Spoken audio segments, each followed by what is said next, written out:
শুধু এই এই শিল্পর সঙ্গে আমাদের গোটা চকগ্রামটা মানে এমনভাবে ওতপ্রোতভাবে জড়িত।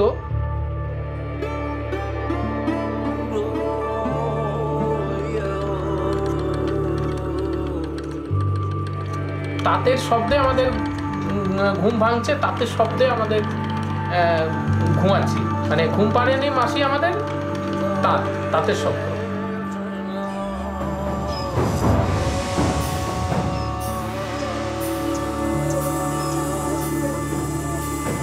তাঁতের ব্যবসা তো উঠে গেছে, তার তো একবারই মনে উঠে গেছে, সে কচিত কারণ এক আধখান আছে।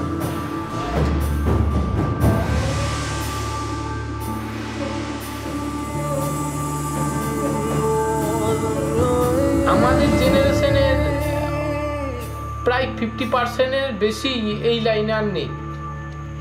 কেউ অনেকে কেরালা গিয়েছে, কেউ গুজরাট গিয়েছে, কেরালাই বেশি।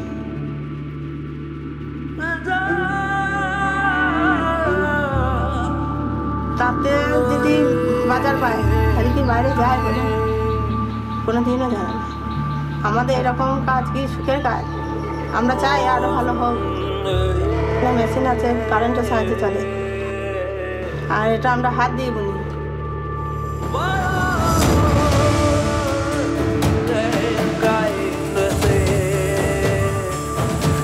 বোনা কাপড়ে আপনি ভেন্টিলেশন যেগুলো সেগুলো পাবেন, এতে কোনো কেমিক্যাল নেই এবং একদমই ন্যাচারাল।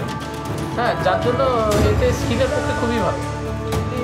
হাতে বুনলে টিকসই বেশি হয়, হাতে মসলিন ভালো হবে, কাপড় মসলিন ভালো হয়, সব রকমই ভালো হবে, দেখতে একই লাগবে। মানে এত ভালো লাগে দেখলে, যখন মনে হয় যে না এই কাপড়টা আমি আমার দ্বারাতে তৈরি হয়ে তারপর কেউ ইউজ করছে, যখন ওটা দেখতে পাই মনটা আরও ভরে যায়। তখন বলি এই দেখো এই কাপড়টা আমি তৈরি করেছি।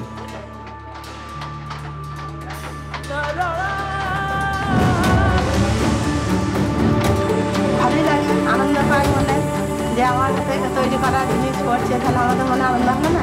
আমরা চাই যে আরও লোক 5টা লোক করুক, আমরা বুনবো, আমরা 5 লোককে আরও খুশি করবো, তো সেই সুযোগটা দিই।